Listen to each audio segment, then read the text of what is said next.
Okay, they don't give me a lot of room here, which is going to be a problem. This thing's going to pop out like 17 times. Because if you know me, standing behind, forget about it. They need me Ritalin or something up here. Such an honor to be here. I want to talk about something that, this is the first year that I get the schus early on in the series. And so we get to speak during what's called Raiva Deraiva. Before Shalosh Shudas is called Raiva Deraiva. It's the desire of the desire. The reason why it's called Raiva Deraiva, the desire of the desire, is because it's the whole week gets created anew by Motzei Shabbos. And the thoughts, the second before the second, the last second, when your whole week is being created, is taking place in the last few minutes of Shabbos. It's this holy time, right before something happens. It's like when a baby is born, right before, when the baby is in the beginning and conception, so much, every little thing that happens to a child is so sensitive when they're first beginning into the world. And so whenever you have anything, before it happens is the most sensitive time. You can change things with small nuances in the beginning of something. You're driving somewhere, and you make a small left in the beginning of your trip. It doesn't seem like a lot, but 100 miles later, you'll be in traffic and then you'll be here. And right now we're in Raiva Deraiva, one of the most special times of the year. I personally, love is a very strong word. I don't love this time, but I appreciate this time. And the reason is because I think a lot of us are used to galus. For those of you who teach science, the whole boiled frog thing, right? You know how you boil a frog? Not that you would know, but if you were a bunch of boys, you'd be like, yeah, I know. We just kill it outside. You know how you boil a frog? If you put a frog in a boiling hot pot, it jumps right out. If you put a frog in a regular pot of regular water, it stays. And all you got to do is turn the knob a little bit, louder, higher and higher, and the frog adapts to the heat and doesn't realize that it's being boiled. So, everyone's like, oh, I love it. This is why I speak to you. This is why I come up here from Woodmere, for this reason. This is the first time that ever happened in my whole life. Because you care about it. It's the best. Hashem Sitkanius. We're right now, in my opinion, we're like boiling frogs. We are so used to galus. We're so used to it. Like, we're just so happy when people are just alive. Like, if people don't kill us and the politicians don't hate us and no one's building gas chambers and thank God people are, if I got enough food in my kitchen and the kids are okay and my kids get married, like Genik Shine, like I don't need anything else. We're like gullus boiled frogs. Like, we would never even think that there's like a world where like we can see one day like we can walk the streets and the whole world will bow to Hashem. Like, it never dawns on us that we can see a time where Times Square is going to say Mirz Hashem, Yud Kei Vav Kei on all the jumbo. People are going to stop us and go, wait, you've got a wig. Why do you? Can you teach me Torah? Can you teach me Torah? Because I just want to know. The whole world's going to be filled with days. Like, it would never even dawn on us to even ask for a time where no one would ever get sick. No Rebbes would ever go missing. No children would ever not find their zivug. Like, to think that we can live in Geula. We don't even ask. It's not shaykh for us to even think that we can see a time of Geula. Because we're in a boiling pot. And we're bought it. And we're happy. Just don't hurt us. Just give us a little bit of good. Just enough. Genik, enough. Just give me a little good. Let me just have a little nachas, Hashem. What am I going to ask you for? And the Kodesh Baruch Hu says, for real? When Nesiva Shalom says the greatest trick the Yetzer Hara has ever pulled on us is getting us to daven for things but for Geula. Because anyone here who's raising children, especially with your husbands and their little girls, I don't know about you, my girls, they ask for more than twice, they get it. Especially when they were little. But it's bad for them. I have my youngest now. I don't know who has like kids I have my youngest now. So he's 3. I'm like too old to have kids. You know what I'm saying? He's my Ben Zakunim. I told my kids, Genikshan, I'm too tired. He's my grandson now. I call him my grandson. My wife hates that. She's like, I'm like, listen, I get to have grandkids without having to make weddings? Like, what's better than that? He's my grandson. I've got kids and I got grandkids. They just happen to be both in my family, based on when I gave birth to you. Because at some point, I'm just too tired. My kid grandson, that one, whatever he wants, he gets 2 times. So he'll be spoiled, like as if it matters anyways, as if like Hashem didn't raise all my kids. Why can't I enjoy this one? And my kid knows. Just ask 3 or 4, just keep on fetching. Daddy's gonna break. And the Yetzer Hara knows. A bunch of women fetching for Geula, the Yibusha's gonna break. So you know what the Yetzer Hara does? Go down for other things. Geula, please. Be more sophisticated. Daven for stuff for your life. Now when the Kodesh Baruch has to give you something, Mirz Hashem, he can give you something. You're okay with a lollipop. You could ask for the palace. We're okay with a lollipop. You know why? Because we're all in the same pot. All of us are the same way. You go on, when I go to Tzaddikim in Eretz Yisrael, I one time asked like a tzaddik, a major makubal. I said, what's it like? He says, you know what it's like sometimes sitting on a line? He goes, every person's asking for parnasa and shidduchim. He goes, no one wants to ask me for geula. Don't they know that when geula comes, everybody has parnasa and shidduchim? He's like, can you ask me for something big? Because if you'd asked, Nesiv Shalom says, maybe we'd get it. Can you imagine if we asked Hashem for geula and we threw a temper tantrum? Maybe he would say, fine. It's coming anyways. It's a couple of years. Like if you're paying attention, we're 11 hours from Eretz Yisrael. That never happened in the history of the world. Look at politics. I mean, only geula can explain what's going on over there. It's all happening. Just want to happen in our lifetime. Don't you want to see it? I do. So that's what happens now. So right now we're in the Raiva Deraiva, in the beginning of the beginning. The reason why I appreciate this time so much is because at least during this time, like Hashem turns up the fire a drop. It's a gift. We're in the pot, he just flames it up a little bit, and then he puts it right back down. And that's what we're supposed to be doing now. That's what's going on. We're going to fast all day, Mirz Hashem soon. And then we have the 9 days. You know what the 9 days is? I say this all the time. You know what the 9 days is? It's like a fake, it's almost like a fabricated, what would life be like without Hashem? We feel a little uncomfortable. We don't know what that feels like. You know that 9 days like feeling? It just feels like kids stay in the house, just close the doors and put them in bunkers until Shabbos Nachamo. Right? Joy of Shabbos Nachamo. Anyone here is not from the country? Something about the country and Shabbos Nachamo. I just got this, by the way. Like, what are you doing Shabbos Nachamo? I'm going to the country. They're like, why? I'm like, I don't know. It's not Shabbos Nachamo. Do people outside the country celebrate Shabbos Nachamo? People are like, why do you go to the country for? I'm like, this is where Shabbos Nachamo exists. You know they have like the Beis HaMikdash for like Pesach, Aliyah Regel? Aliyah the country, Shabbos Nachamo. It's the greatest yontif in the world. You know why? Because then the kids go back to the pool. And the whole thing's over. And it's okay. And you count your kids, you're like, oh kids, no driving, no going out at night, no wood burn. Just stay in the house. Nachamu, you're good until Elul, and then we'll talk about it then. That's wrong. Because Hashem takes away from us a drop. He says, listen, look at life without me. You see this? It's terrible. See? You want to be this uncomfortable?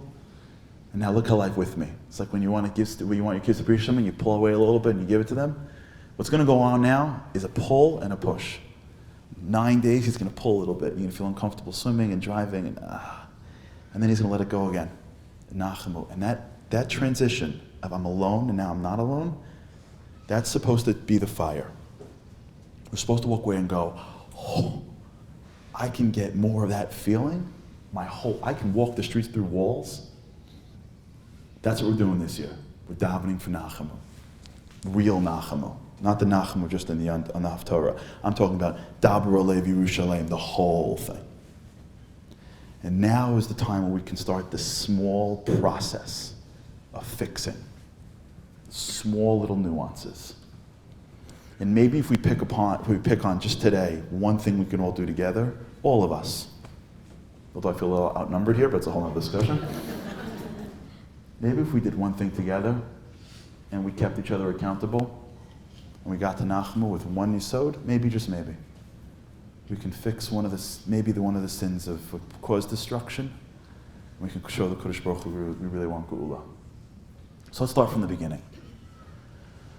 And I want to talk about the beginning scene, the first second that caused all of this. All of it. Based on Mikdash destruction, everything that's happened until 2019 began in 1 second. And I want to go back to that 1 second. So let's digress and we'll come back. I just spoke about this, and for those who are with me in Shavuos and Gateways, I just spoke about this one concept. Do you ever find yourself saying, how did I miss it? Anyone have that moment where you're like, how did I miss that? You ever have that where like you lost your phone and you panic and it's in your hand? Anyone have that? As you get older, your glasses on top of your head, and you're yelling at, where are my glasses? Where are they? I can't, and your kid's like, they're on your face. You ever have that moment? Do you ever go to like a museum or someone on Shabbos, they bring you a book, and it's like a picture of the thing that's supposed to have like different, you know? And you're like, don't you see like the lady and the river and the old lady and the young lady? You're like, I'm just looking at blotches. I don't know what's wrong with you people. And then you ever have that where you can't find Waldo? And you don't hear the only person that can't find Waldo the entire Shabbos? You're like, oh, there he was, right in front of my face. You ever play that? How did I miss that? If you look at the entire Torah and ask yourself, what is the biggest, how did I miss that moment? If you would take the entire Torah and say, which moment in Torah was the biggest, how did I miss that? How did they miss it? What moment would that be? So for those who heard this before, don't say. The moment in which I think is the largest, how did I miss that moment, was the moment that Yosef HaTzadik said to his brothers, Ani Yosef. Remember the story? I say it all the time, especially with, I'm sorry if you heard this before, because every time I speak to women, I feel like I have to tell these stories. Like, anyone here who's raising boys, when you hear the story of brothers that sells brothers, you're like, yeah, we totally get that. That makes sense. When you speak to most people, like, how could a brother sell brothers? Anyone here raising more than 4 boys? You're like, yeah, totally. Because my son got sold last week for ice cream. I totally understand. Right? Because like I say all the time, and I'm sorry I said this before, because I have to. Boys will be boys. That's why we have girls, because if God didn't give us you to give birth to us and then hand us another woman, this entire world would last 1 generation. Because we just don't get it. And you can tell by just going to a boys' dorm room, or going to a boys' camp, or just go to a boys' bus. Because a boys' bus is the last thing we have left of the wild, wild west. This is how it is. Like I say all the time, my first time I sent my son to camp, my wife, God bless her, would pack him outfits, and she wouldn't pack the outfits with pants and shirts, because God forbid should he have to like pick out pants and match. Come on. So she packed him an outfit. Monday, pull out the entire outfit. It's like a package. It's like a meal in a bag. Just pull out the whole thing, honey. And we come to camp visiting day, and she walks in, looks at the cubbies, and says, you fold your clothes in the same way that I fold clothes. And then realizes that he had not taken out one outfit since he left. And she says, did you not change your pants since you got on the bus from the house? And he answers in typical boy fashion, what? They still fit. To which I think, they do still fit. And she goes, Charlie. I'm like, that's disgusting. The idea of a deodorant shower only exists through the male brain. Because only we would say, I haven't showered in 6 days. You know what? Just hand me the deodorant for 5 minutes. I'll be just fine. Why would cleanliness even dawn on us? Just doesn't have matching, things like that. No, these are things that the Kadosh Baruch Hu blessed you with to implant on us when you raise us, and then hopefully to hand us over to somebody else, because we're not doing it on our own. And that's why, like I say every year, if you have 4 boys, you're going to Shemayim. You're going to Gan Eden. It used to be 7. It used to be 7. There's a bas kol that came out a month ago. Hashem's like, you know what, ladies? It's 4, and your husband counts as 1. That's the rule. That's the rule. Hashem knows. Hashem knows. He's like, you know what? It's hard enough as it is. I'm sorry. But what can I tell you? There's a huge party going up. You're going to be in the country your whole life up there. It's going to be fine. No Route 17. It'll be good. Just get through this and you'll be okay. That's why it makes sense that when Yosef goes to get sold down by his brothers, all the moms are like, yeah, I know, I should have been there. It would have been totally fine. Had his mom been there, it would have been totally fine. But what doesn't make sense in the whole story, if you remember, is the end of the story. Remember, Yosef goes down to Egypt. He becomes the number 2 in command. There is a famine in the land. Everybody comes down. And the brothers are now standing in front of Yosef. Now, Yosef was 17 when they sold him. How old was he when they were looking at him the second time? Mid-30s. He was mid-30s. He wasn't 90. And they couldn't recognize that the man in front of them was Yosef. And the Medrash says he was trying to convince them that he was a sorcerer. So he said things about in the house that nobody can possibly know but him. Like he said, the Medrash says, that he was able to tell them through his sorcery just what type of wood was used in the crib of Binyamin, to prove to them that like he knew everything about them. And then he asks ultimately for Binyamin. They go back and they come back, and it dawns on none of them, that the guy on top maybe is Yosef. Does that make any sense? He was 35. So you know what everybody says? You know why they couldn't recognize him? Because he had a beard. Guess what? They all had beards back then. Beards grow down, not up. Do you know kids that were 17 years old and they went to Eretz Yisrael for like 10 years, they came back in a beard where you're like, I'm sorry, we've never met? You'd be like, what's with the beard? The Medrash says, Elah told us Yosef looked just like Yaakov. Can I tell you something? I bet you know who else had a beard? Yaakov. I bet you Yaakov had a beard. They're looking at a spitting image of their father, who knows everything about the kids, who was asking for Binyamin. Like, nobody, Shiftei Ka, not one person's going like, can I talk to you? Call me crazy. But doesn't that guy look, we see people at Walmart and we're like, wait a second, don't you look like someone I knew when I was 4 years old?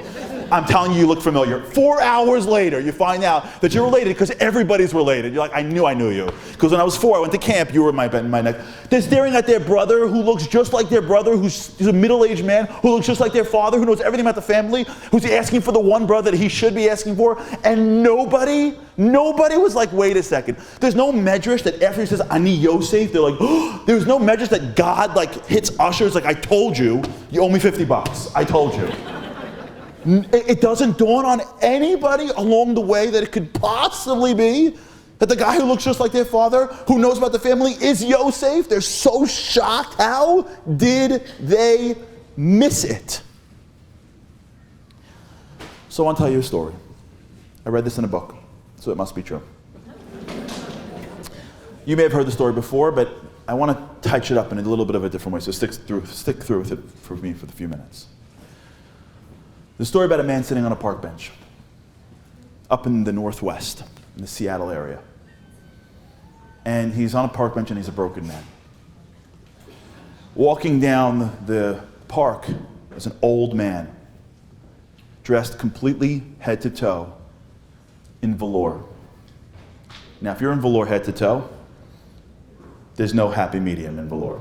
You're either on the Forbes 500 or you just broke out of the asylum. You know what I'm talking about?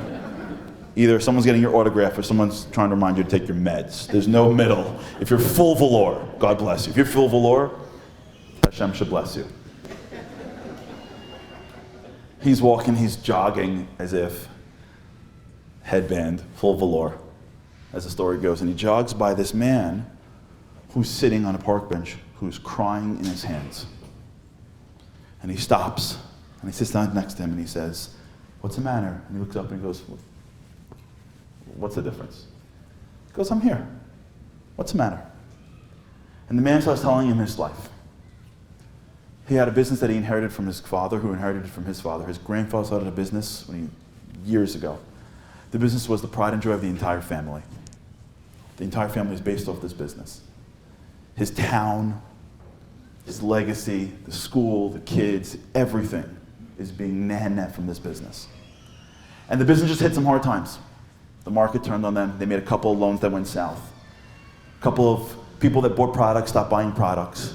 And before you know it, he's about to take this company into bankruptcy. And the guy is grappling with the fact that he is the biggest embarrassment in his family's history. Him and his wife are killing each other now. His kids are embarrassed of him. And this man is grappling with the bankruptcy of his grandfather's company. And this old man is asking him questions. Well, how much do you sell a product for? How bad was the loan? How long the company's in business? How many clients? And after a while, the guy looks at him and goes, why do you care so much? And he says, I want to introduce you to who I am. My name is Warren Buffett. Anyone know who Warren Buffett is? He has a lot of money. Warren Buffett is what we call in the business world a value investor. What he does for a living is he looks at companies that is undervalued by the market. And he is able to figure out which companies are valued higher than the world knows. This is what he does for a living. He finds values. He says, this is what I do for a living. Your company, you don't have a company problem. You have what's called a liquidity problem. You run out of money. Happens. You got a good product, you got a good company, you got a good legacy, you got good relationships. You just need a little bit of money. And I'm sure that if you had a little bit of money, you would be able to turn this whole company around. And the guy goes, nah. He goes, I'm Warren Buffett. And I believe in this so much, he says.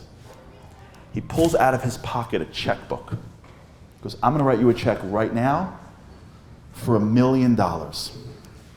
He goes, Mr. Buffett, please. He goes, I'm a value investor. This isn't personal. I want to make money. I believe in your company. I know that in a year from now, I want you meet you back here on this park bench in a year from now. You're going to give me back that $1 million plus a 20% return. Do we have a deal? And the guy is floored. Oh my gosh, Mr. Buffett, I can't believe it. Thank you for believing. Thank you. I can't believe it. I can't believe it. I can't believe it. He goes, is it a deal? He goes, is it a deal? He goes, of course it's a deal, of course. And he pulls out his checkbook and he writes him $1 million check. Hands it to him. And he gets up in his full velour and off he goes in his glory. The guy comes back to his office and he is walking on cloud 9. He can't believe it. Warren Buffett gave him $1 million. And he goes to the bank and he's about to cash a check in the bank and he realizes that once he cashes the check, no one's going to believe him. He's holding a piece of paper that was signed by the one and only Warren Buffett. He's got to tell people about that. Like, how could he just give it away? So he goes back to his office and he starts walking in the halls and he's like, you know who I saw? You know who I met? You know who I'm talking about? And everyone's going out of their minds. And he sits at his desk and he goes, listen, I'm going to cash my check tomorrow. For today, let me just sit at the desk. And he put it right in front and just stared at the check he looked at the W and the B and he's like, I can't believe it. And he's like kissing it and he's putting it down and he doesn't do it himself. And he goes to bed, he wakes up in the morning and he goes to take his check and he can't bring himself to cash it. He can't do it. This is Warren Buffett. It's like Michael Jordan. How do you cash a signature from Michael Jordan? Lahabdil. And as he's sitting at his desk, he's not cashing the check. He doesn't know what to do. He picks up the phone, but this time he picks up the phone like in a total new way. And he calls one of his people that stopped ordering from him. He goes, by the way, I know you stopped ordering from me. I got to tell you something. We're back in business. We're producing better products. We got a brand new investor. Things are going to be amazing. How about I sign you up for a couple of new units in the next season? The guy goes, you know what? Oh, okay. He picks up the phone, he calls up another guy. He goes, I know that you stopped ordering with us because of this, because of that, but I'll tell you something. We're going to be better, we're going to be strong, I'm going to fix the products, I'm going to figure out what went wrong, I'm going to deliver the best product you've ever seen in the world. How about you order for us a bigger shipment? And the guy goes, oh, okay. And then he calls up the lenders. And then he goes, listen, I know that you owed me money, but now this, and I lent this money, but it was the market. How about I renegotiate the loan, and then I could pay you over time? And the guy goes, you know what, listen, the market's down. Okay, fine. And all of a sudden, the guy's like, holy cow, I had an amazing day. Second day comes in, he picks up the phone, and as he picks up the phone, he looks at that check, and he goes, wait a second. I don't want Warren Buffett to give me $1 million. I want Warren Buffett to give me $10 million. Here's what I'm going to do. I'm not cashing the check. I'm going to hold that check the whole year, and I'm going to work this business, because in a year from now, I'm going to see Warren Buffett on that chair, and I'm not giving him back $1 million plus 20%. I'm giving him back his original check. I'm going to show Warren Buffett that I turned the company around without even $1, and then he's really going to see who I am, and then when I ask him for a real check, he's going to blow my company upside down, and he goes and he starts rolling. He's going out to clients, he's walking the halls, he's sitting at the manufacturing facility, he's helping sales calls, he's working, and the company is turning around. 1 day, 2 days, a week, 2 weeks, a month, 3 months, 6 months. And the company's never seen such success before. And he's working, and he's so pumped to see Warren Buffett. That's what he's going to tell him. The guy's out of his mind. He's getting them a 20% return of his company, show him how the numbers turned around so much, and give him the original check back to Warren Buffett and be like, I've never seen a CEO like you.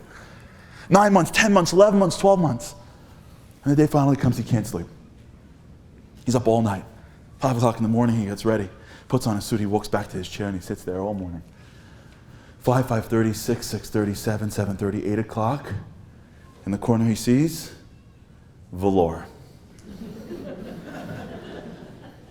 And he just can't even breathe. He's sweating. That check was encased in a glass casing. And Warren Buffett passes by and he goes, Mr. Buffett, Mr. Buffett. And he turns around and he goes, do you remember me? He goes, no. He goes, what do you know? He goes, remember a year ago I sat here? He goes, of course, the business. The grandfather, yeah. He goes, remember you gave me $1 million? It's like, I did? He goes, yeah. I could give a minute? He goes, of course. Sits down, he goes, Mr. Buffett, I want to tell you something. I went back and I turned my company around. And I didn't even use $1 of your money. And he reaches into his pocket to take out the check that he gave him that's enclosed in a glass case, the original check. And he hands him, as he hands it to him, 2 guys come up. And they go to him, is this old man bothering you? I said, he goes, excuse me, have a drop of respect. This old man is none other than Mr. Warren Buffett. The 2 guys go, Warren Buffett? You see those trees? Right behind those trees is a nursing home. That guy's name is Bob. Bob, did you tell him that you were he likes saying that he's Warren Buffett. Did you tell me you're Warren? I hope he didn't give you the $1 million check. Did he write you a check? I hope not. I'm so sorry. He writes that $1 million check because he believes in everybody and he thinks he's a value investor. Bob just didn't take his meds in the morning. That's why we were looking for him. I told you if you're wearing velour, either in the Forbes 400 or you're taking your meds. Now I thought about that story a lot. Because what really stuck in my mind in that story is, why didn't the guy turn on his company originally? What was it that stopped him? He didn't have the rutzon for it. He didn't desire it.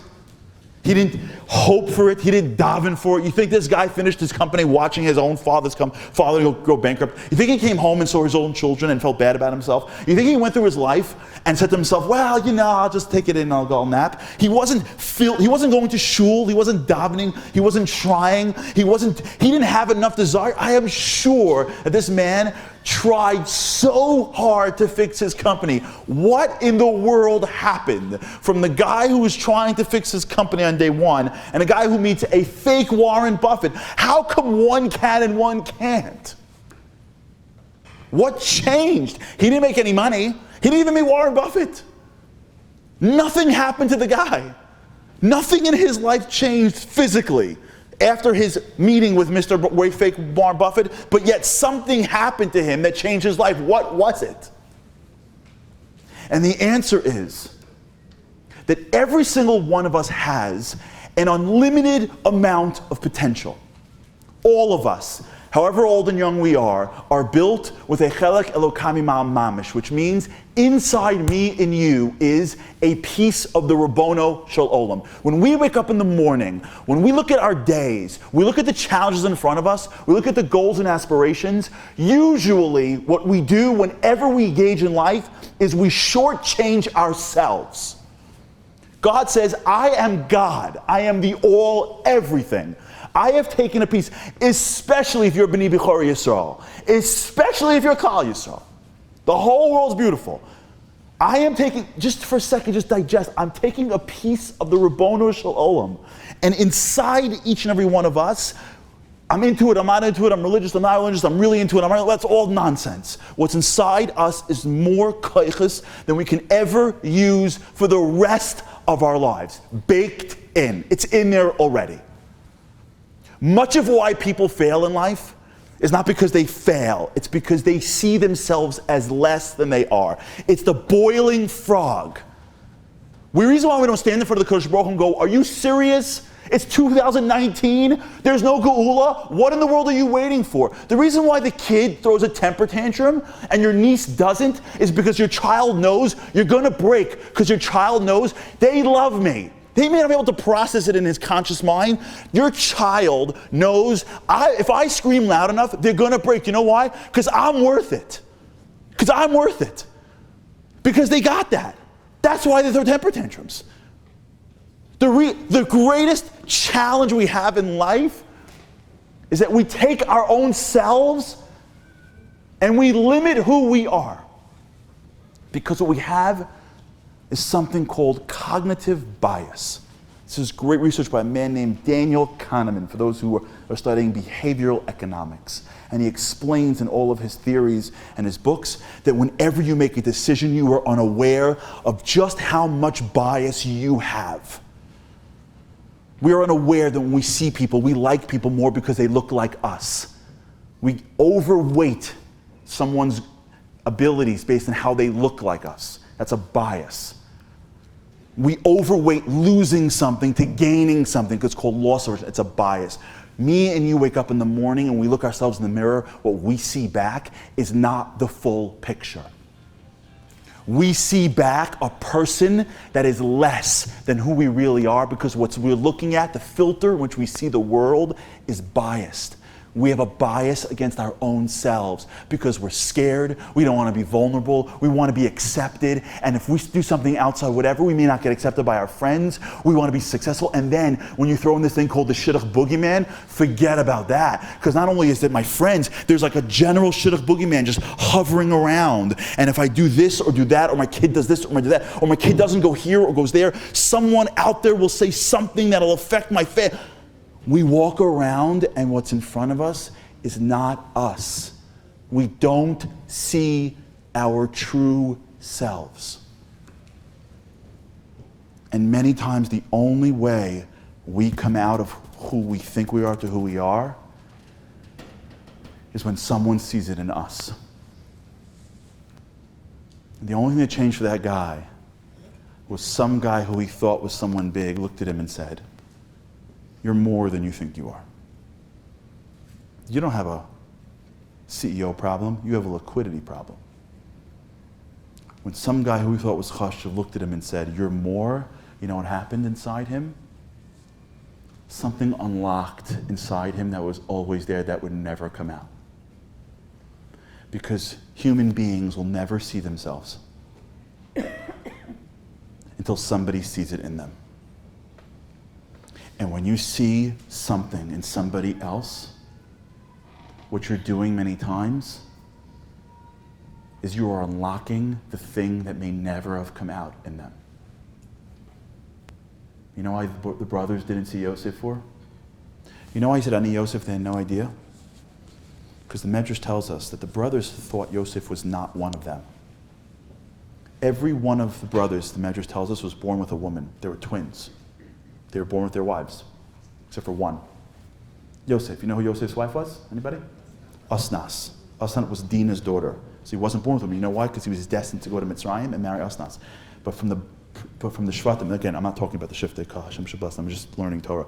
From the Shvatim's perspective, seeing somebody who was born different. They all went to work. You know where Yosef went? He was coddled by dad. He was Hine Bala Chaloimas Ba. You know, he calls someone a Bala Chaloimas. You know what that is? Hot air. He's all talk. This guy, he pulled the wool over my father's eyes, but we know. You know, they actually went to look for him. You know where they went to look for him in Mitzrayim? Anybody knows what the Medrash says? You know where they went? To the gutters.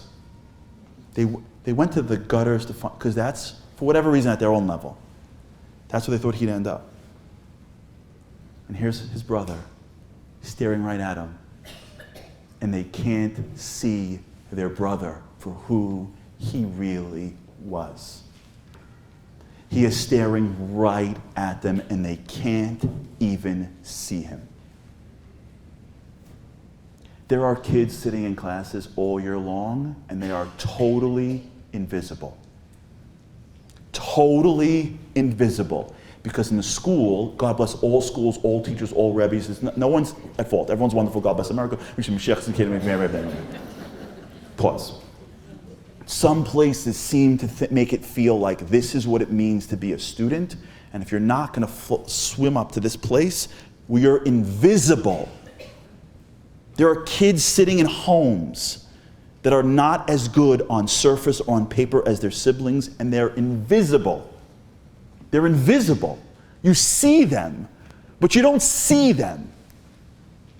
You believe in them, but you don't really believe in them. Because they're not like their older siblings that were a little easier or that made a little something. Because they're a little off or a little this or a little that. We are living in, there are husbands and wives who are living and people don't see them. There are friends, there are circles of friends who are together for 10 years, and the only things that the people in that circle have seen is themselves. They walk into a room with a new outfit and all they can think about is, when will somebody compliment me? Because I need the compliment in order to feel important enough. And when I walk into a room or sit by a pool or go to a simcha, I'm only processing the simcha by how it affects me. I can't be happy for somebody else because mine didn't get it yet. I can't see, people don't see their own friends.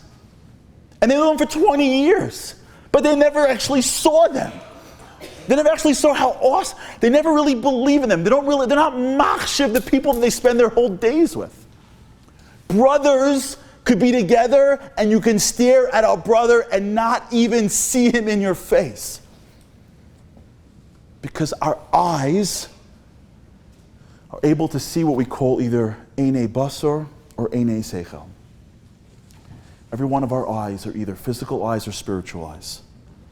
Einei basar are physical eyes. Physical eyes are, I see what's in front of me. You're throwing a temper tantrum, you look like this. Anyone ever see someone walk into a room? You walk into a room and in a second you size them up. By the nuances of their clothing, by how they talk.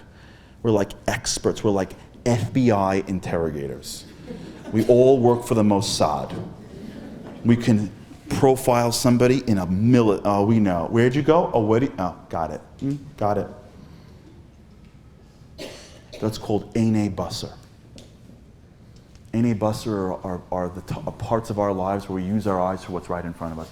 Something else called einei seichel. Einei seichel is when you see what's really behind what's right in front of you. Some random Bob saw something in some guy, even if he made it up, but he saw who he really was. He saw the CEO that he can be, and just the fact that somebody saw him made him become the person that he was meant to be. Because the way it works, and anyone who's a psychologist, you know how this is called the Pygmalion effect. There's a great story that they use to speak about this theory about a teacher in Chicago. You've heard the story with the public school system? It's a great story about a teacher in Chicago and the Chicago public school system. This was going around a while ago. She was a brand new teacher in the system, so they gave her the worst class. And she's blown away. It's a young girl, tough school, worst class.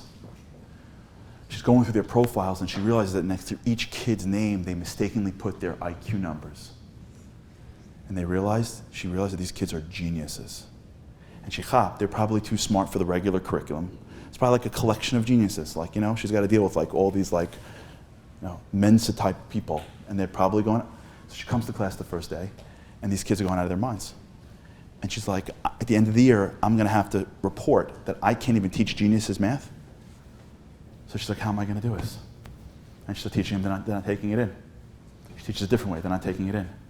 She doesn't get it. She's looking at these kids like, are you crazy? You're geniuses. Come on, settle down. They're not getting it. She's staring, they're not getting it. She's looking at them. She's like beating her hands to the wall. And finally, after half a year, she starts to get it.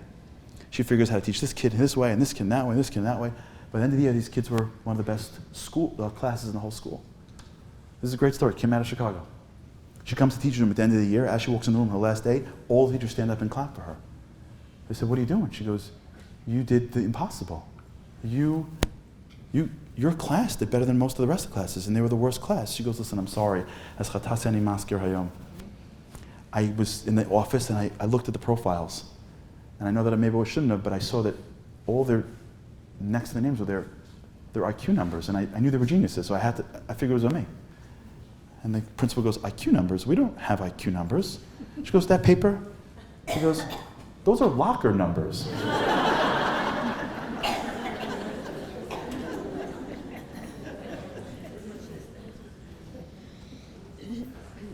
Because the way the world works is that our eyes have an enormous amount of power. When Avram Avinu gave Sarah Hagar and says, do whatever you want. Do with her, hatov be'einech, he says to her. The Targum Yonasan says, the way he translates hatov doesn't mean whatever you want. He translates hatov from the word tikkun. In the Derech Pnimius, Avram tells Sarah, you have a problem with Hagar? Hatov be'einech is the tikkun be'einechon. Your eyes will be able to fix her. Because in every single person, there is the good midas, and there are the same midas that have the ability to be bad. And in people's lives, the difference between making it and not making it is if somebody ever saw them. One of the greatest gifts that God gives us is the ability to see, but the ability to really see. This is called Ayin Tov. I once spoke to a big tzaddik in Yerushalayim, in Bnei Brak, he said to me, the greatest cause of damage in Klal Yisrael, is what he said, the greatest cause of damage in Klal Yisrael, you know where it comes from? Ayin Hara. So when you're a guy, it's amazing, I just spoke to a woman about this on Shabbos. When you're a guy in the regular world, you hear every day since you're like 11 years old, watch your eyes, watch your eyes, watch your eyes, watch your eyes. Women have a whole different thing to watch. We have eyes. And so we grow up with the sense that what you see really matters. But if we understood that watching our eyes and the difference in Ayin Tov and Ayin Hara could be the difference between someone's ability to become who they're supposed to be or not, what we'll realize is that the Kodesh Baruch Hu gave us a power that is unprecedented. Think for a second what it could be like in your life if all you did all day was walk around and see the good in everything. Think about how many friends of yours whose lives you can change. If you sit by the pool, or you sit at Shabbos, or you sit at a shul, and you look at your friends, and what you're looking for is her godless. When you look at somebody, and you stare at them quietly from the distance, and you're happy, and you believe in them. Think about how many people in this world, and you'll never know it, because it won't be conscious. Sorry? I went pretty far, by the way. That was like half an hour. Well, I'm almost done anyways. Give me 2 more minutes. And you'll never know it because it won't be conscious, but I'm going to tell you in your core, and if it takes you 5 years or 10 years or 50 years, I had this last week. I got to tell you honestly, 2 weeks ago, I just gave this class and I'm thinking about it, and I see a teacher of mine who's now a principal of a high school at the CVS in my neighborhood. I'll never forget this my whole life. When I was in high school, I was less than the perfect child, to put it very mildly. I'm still paying whatever, we'll talk about that later. But I always thought I was a good kid. I always, like deep down, you know those kids that like can't sit, but they're not bad kids? In my high school, my senior year, they have what's called seminar. And what they did was they always asked seniors to go on seminar with freshmen. And it was like the thing. I never in a million years would think that I wouldn't get invited to seminar. The only kids that don't get invited to seminar are the kids that they don't want to be influenced by. I'll never forget my whole life. I got to school one morning and they published the seminar list. And I wasn't on the list. Now, I was a tough kid in high school. I played basketball, I was tough. I was like, I don't care, stupid, I hate seminar. And then I went home. And I was ice mensch for the day. I was broken. One teacher, who was my elective teacher, who's now a principal, one teacher called me that night, and for about a minute, he says to me, Charlie, I'm like, hi. I'm like, am I in trouble? He said, I saw the list. What in the world are they thinking? They don't see you the way I see you. What were they thinking? Because you don't sit in class? The call lasted 1 minute. Changed my life. I saw him last week, 2 weeks ago. I graduated high school 5 years ago. It's 5 full years. I stopped him at CVS. I kid you not, it's an hour before Shabbos. I just gave the speech, I'm like half crying, as you can tell. I'm a Sephardi, I'm crying for everything. I see my daughters, I'm crying. I see a bird, I'm like, I'm crying. I'm always crying. I see him in tears at CVS on Shabbos. He's like, what is going on over here? I said, I want to tell you the story. He's like, what? 20 years later on a random CVS. I don't even remember the phone call. I'm like, you don't have to remember the phone call. Because you saw me. There's no greater gift to give somebody than to see them. And the people that don't necessarily stand out by fitting in are the people that maybe someone needs to see them most. The greatest thing we can do, or of the greatest things we can do, maybe together this summer, as a Kabbalah bli neder for the Kodesh Baruch Hu, is tell the Kodesh Baruch Hu, listen, you know how this all started? You know how this whole thing just started? Moshe sends in spies. Spies come out. Spy says we're going to die. You know what they use as a proof for why we're going to die? What was one of their key proofs? Because what did they see in front of them? Fortified cities. How did they know to look for fortified cities? Who told them about fortified cities? They weren't scouts. They weren't military men. They were slaves. You know who told them about fortified cities? Moshe. Moshe set them up. Look at the psukim. Moshe set them up. Moshe said, when you go in there, look to see if the cities are fortified. Why is it a problem if cities are fortified? Because how did they fight wars back then? They didn't fight with drones. They fight with swords and shields, right? You fight with swords and shields and there's a wall, you're dead. There's a guy on top with an arrow, and you got a sword and shield, you're dead. So Moshe says to him, go in and look for fortified cities. They go in, they come back, they gather everybody together, and you know what they see? Fortified cities. They go, we see the fortified cities, we're going to die. Look at the psukim, it's unbelievable. We're going to die. And Moshe, ultimately, the question is, why did he have them look for fortified cities for?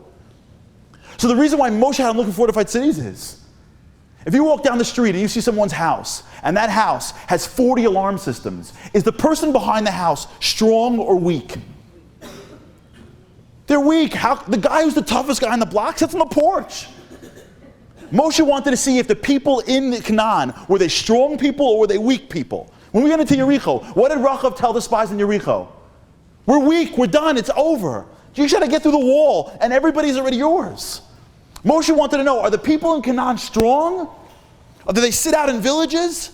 They sit around and go, bring it on? Because if they're strong, we're going to have to fight each one hand-by-hand combat. We're going to die. If they're sitting behind they're sitting behind fortresses. If there's 45 alarm systems and they're stuck behind the wall, you know what this says about who they are? They're scared and weak. The Eibusher will help us with the walls. But once we break the walls, they'll be weak. Moshe saw walls. You know what he said? We're going to win. The spies saw walls. You know what they said? We're going to die. Ein basar, ein seichel. The first second that all this happened was the first second that the spies walked up to the wall and saw that wall. And when they saw that wall, the surface way of saying I can't get through it, that Ein basar was the beginning of the end. The core, the Raiva Deraiva, the beginning of all of what we're going through right now, starts here.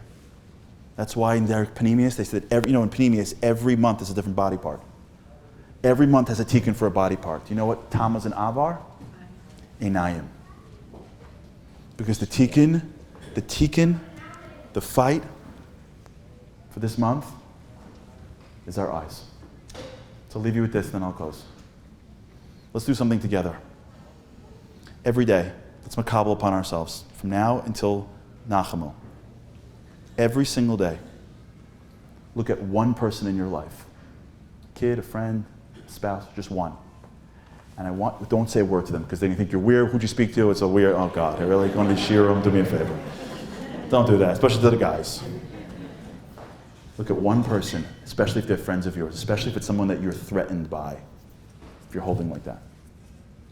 And I want you to see the godless in them. Just believe in them. Just see the greatness in them. Don't say a word to them. Just train your eyes to be einayim tovos. Train your eyes to be ayin. Train yourself to have an ayin tov wherever you go. Because if we can fix our eyes, you have no idea how many lives you're gonna change. You have no idea how many friends of yours that are going to be different friends because they're now in your world. How many children and people, and you have no idea the impact you're going to make when you can stare at somebody and see with Einei Seichel. You see their core, you see their gadlus, you see that you believe in them. And maybe, just maybe, if we believe in everyone around us, the Kodesh Baruch Hu, Mida Keneged Mida, will look down on us and say, all I see, I have no room in my eyes except to see the godless of this nation, who I have been stuck in a boiling pot of water for 2,000 years, and they will never relent from seeing and hoping and praying for me. It is my bracha that this year we should fight for Geula. We should mitaken the sin that caused us here, and we should be the people that in everywhere we go, we should be known as the people that had the best eyes. Thank you so much.